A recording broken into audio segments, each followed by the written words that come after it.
रूप धरि असुर संहारे, रामचंद्र के काज संवारे। लाय सजीवन लखन जियाए, श्री रघुबीर हरषि उर लाए। लाए संजीवन लखन जियाए, श्री रघुबीर हरषि उर लाए।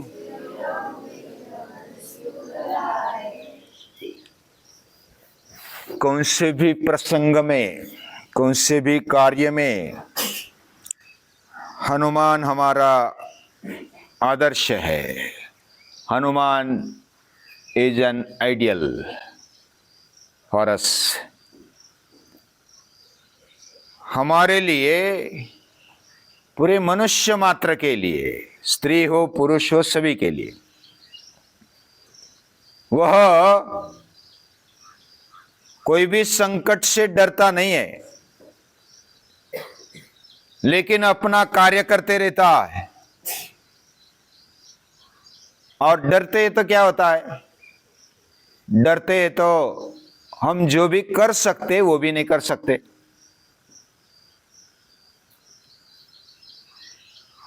हमें ढीलापन महसूस होता है जब हम डरते हैं। जब विश्वास नहीं होता कर सकते कि नहीं कर सकते, फिर भी ढीला बन जाते हैं। लेकिन हनुमान कैसे है, कोई भी संकट आने दो। अभी संकट ऐसा है, जब मेघनाथ बहुत शक्तिशाली है, इंद्रजीत है, इंद्र को जीतने वाला है, और उसने अपने अस्त्र से लक्ष्मण को मूर्छित कर दिया। इतना प्रभावी शक्तिशाली इंद्रजीत है, मेघनाथ है। एक ही नाम है, यानी एक ही व्यक्ति के दो नाम है। तो उस शक्ति के कारण लक्ष्मण बेहोश हो जाते हैं और शाम हो गई है। इंद्रजीत को यानी मेघनाथ को ऐसा लगा कि अभी लक्ष्मण तो मारा गया, अभी लक्ष्मण मर गया, इसका मतलब राम भी अभी नहीं जीत सकता, हम जीत गए। जीत का जश्न मनाने लगे। तो फिर सब इकट्ठा हो गए, राम चिंतित हो गए, राम दुख व्यक्त करते हैं।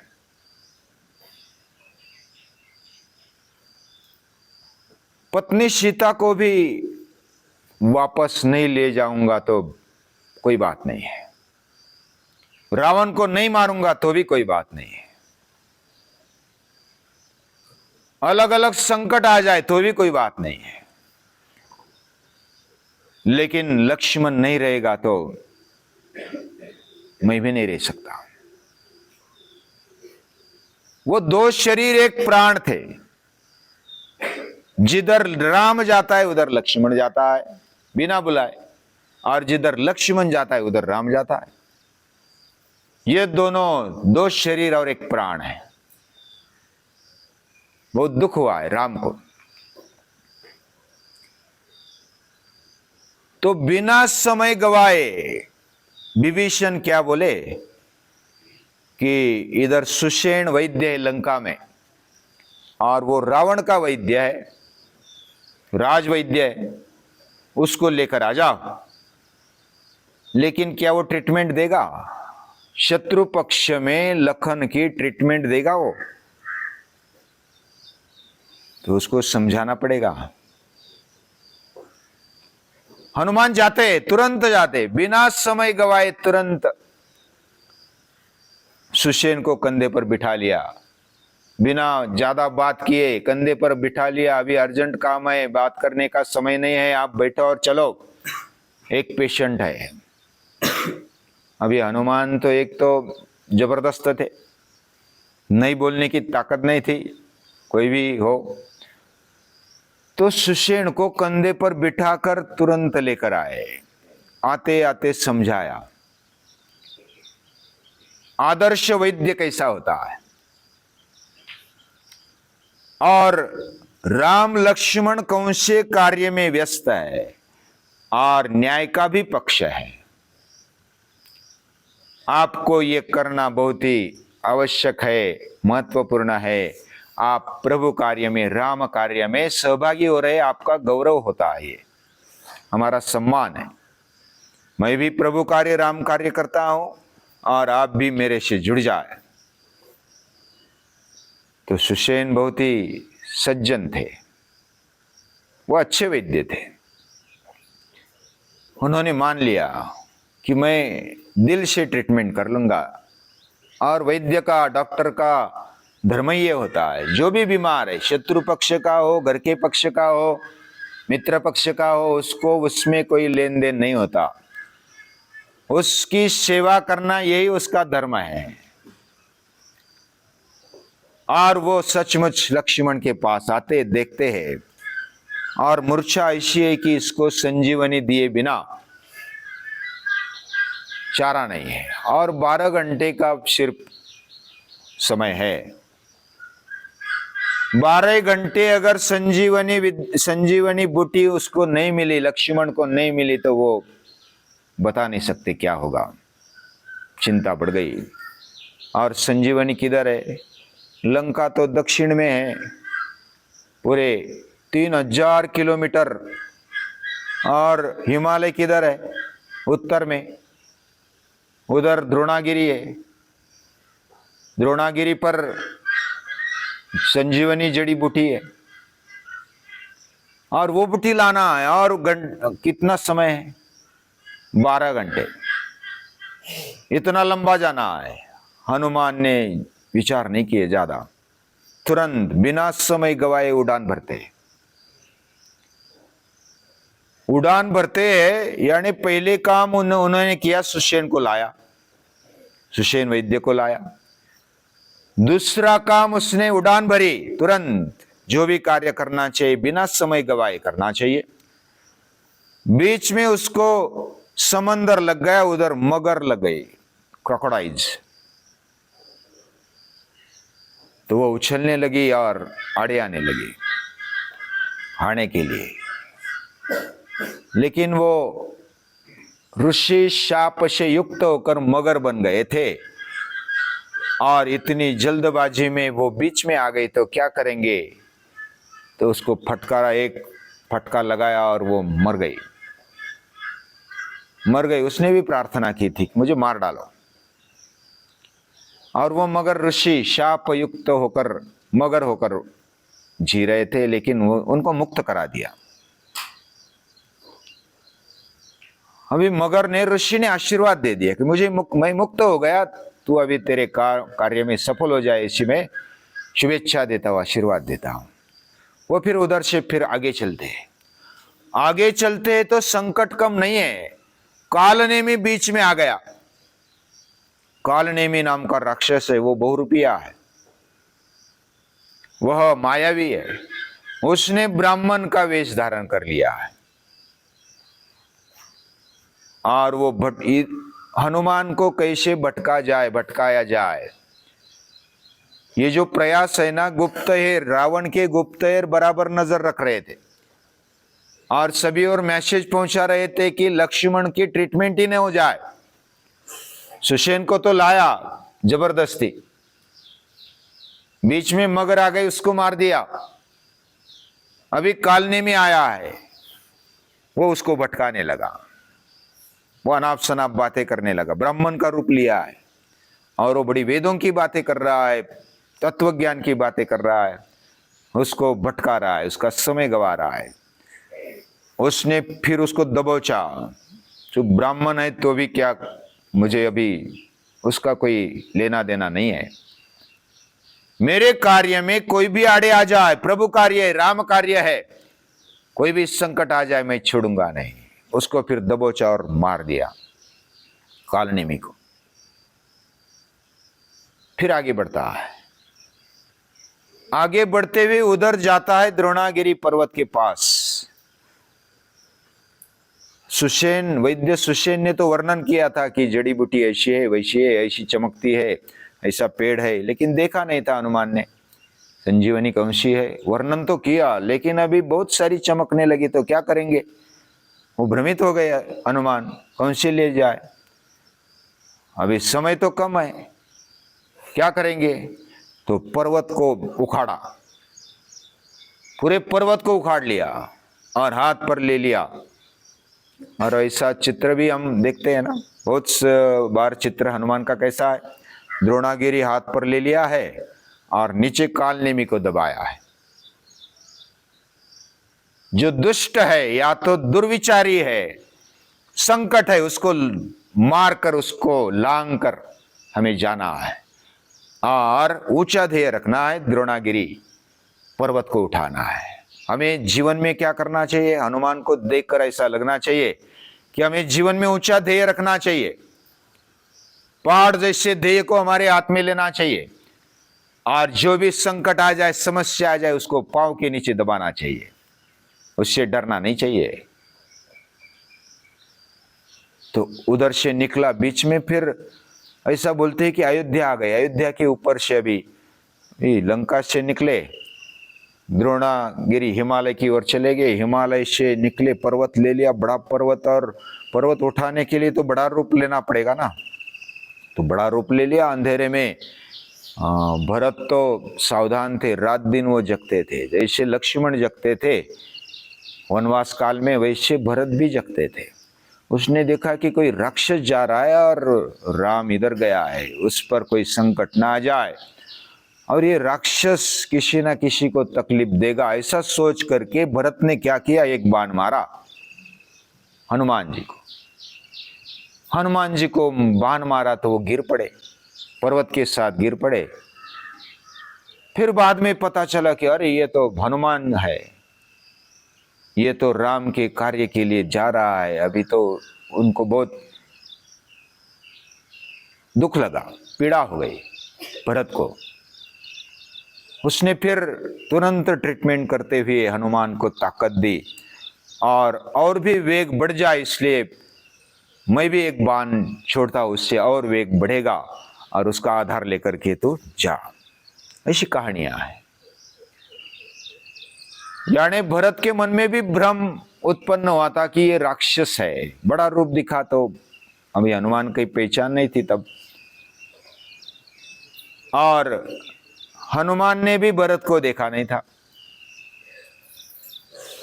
लेकिन बीच में ऐसी गड़बड़ हो गई, समय जा रहा था और दिन निकलने के पहले फिर वापस जाना था, बीच में संकट आ रहे थे, क्या करे। तो जब इतना सब संकट को पार करते करते करते भोर में ही आ जाते हैं, यानी अंधेरे में ही फिर वापस आ जाते हैं द्रोणागिरी लेकर। उसमें से जड़ी बूटी लेकर सुषेण जी जब संजीवनी को पिलाते तो आंखें खोलते लक्ष्मण, राम का हृदय भर आता है, राम की आंख में आंसू आ जाते हैं। वो हर्ष वाले आंसू है, हर्ष यानी आनंद के, जैसे श्री रघुवीर हर शिवर लाए। श्री रघुवीर नाम भी कैसा दिया है, श्री है, वैभव संपन्न है। राम का वैभव क्या है, लक्ष्मण राम का वैभव है, हनुमान जी राम का वैभव है। उन्होंने जो भी मनुष्य अपने साथ में रखे वो उनका वैभव है। उनमें रहने वाले गुण, सद्गुण, ये उनका वैभव है। उसका चरित्र हरेक का, राम का खुद का और बाकी जो भी साथी थे उनका चरित्र, ये राम का वैभव है। ऐसे वैभव संपन्न राम रघुवीर, रघु राजा सबसे सर्वगुण संपन्न राजा माना जाता है रघुवंश में। यानी रघुवंश के पहले इक्ष्वाकु कुल बोला जाता था और इक्ष्वाकु कुल ये सूर्य से आया है। सूर्यवंश के बाद इक्ष्वाकु वंश, उसका नाम बदल गया और इक्ष्वाकु के बाद राम प्रभावी हो गए, लेकिन रघु राजा का ही नाम रघुवंश यानी पूरे वंश के लिए रखा गया। रामवंश नहीं बोलते, सूर्यवंश बोलते हैं, इक्ष्वाकु वंश बोलते हैं, रघुवंश बोलते हैं। और पूरे रघुवंश में अगर कोई ऊंचा चरित्र है तो वो राम का है, रघुवीर है। रघुवंश में वीर है, वो शूरवीर है, पराक्रमी है, बलाढ्य है। तो ऐसे रघुवीर को भी आनंद देने वाले हर शिवर लाए और गले लगाया हनुमान को। लक्ष्मण आंखें खोली तो बस कितना आनंद हुआ, बहुत आनंद हुआ। कितना वो ये नहीं कर सकते, उसका अंदाजा नहीं दे सकते। मैंने पहले कहा कि जैसे दो शरीर है, लक्ष्मण का एक शरीर है, राम का एक शरीर है, लेकिन दोनों का एक ही प्राण है। एक गया तो दूसरा गया, एक इधर गया तो एक समझो कि वन में चला गया। राम निकले वन में तो लक्ष्मण बोला कि मुझे वन में ही जाना है। अभी विश्वामित्र ने राम को बुलाया था इधर यज्ञ के रक्षण के लिए। दशरथ जी के पास आकर के विश्वामित्र ने बुलाया कि मुझे यज्ञ के रक्षण के लिए राम की आवश्यकता है। जैसे किसी माता को बुलाते हैं तो बच्चा आ जाता है साथ में, बच्चे को स्पेशल बुलावा नहीं देते। वैसे राम को बुलाया तो लक्ष्मण साथ में आ जाते। लेकिन अंत में भी अगर देखेंगे ना, जब काल पुरुष आ गया, रामायण तो सभी ने देखा है, मालूम है। काल पुरुष आ गया, उधर ऐसा कहा गया था कि कोई भी आ जाए अंदर नहीं छोड़ना, लक्ष्मण को द्वार पर रखा। काल पुरुष और राम बोल रहे, काल पुरुष यानी साक्षात यमराज, वो दोनों बोल रहे बीच में किसी भी समय कोई भी डिस्टर्ब नहीं करना, कोई भी आ जाए तो अंदर नहीं आने देना। लक्ष्मण को बताया था। लक्ष्मण तो कड़ा पारा बस ध्वजे जैसा है, खड़ा रहा। लेकिन दुर्वासा ऋषि आ गए। दुर्वासा ऋषि तो क्रोधित होते। उन्होंने कहा कि मुझे अर्जेंट मिलना है राम से। अर्जेंट मतलब अर्जेंट। नहीं, थोड़ी देर रुको, बिल्कुल रुकने का समय नहीं है, नहीं तो मैं अयोध्या को भस्म कर दूंगा। इतनी सारी शक्ति शाप में उनकी थी। अभी लक्ष्मण ने सोचा जो भी अंदर आएगा उसको देह दंड मिलेगा। शिक्षा सजा क्या थी? जो भी अंदर आएगा देह दंड मिलेगा। अभी लक्ष्मण खुद जाते हैं अंदर बताने के लिए कि अभी दुर्वासा ऋषि आ गए, उनको मिलना है अर्जेंट। क्योंकि अभी किसको बचाना था? अयोध्या भस्म करने वाले थे। और ऐसे ही बोल दिया और कुछ किया नहीं, ऐसा नहीं था ऋषियों का। जो बोलते थे वो करते थे। और पूरी मैं जाऊंगा तो भी चलेगा, मेरा देह चला जाएगा, मेरा जीवन चला जाएगा तो भी चलेगा, लेकिन राम का काम होना चाहिए और अयोध्या को बचाना चाहिए। ऐसा सोचकर लक्ष्मण अंदर चले जाते हैं।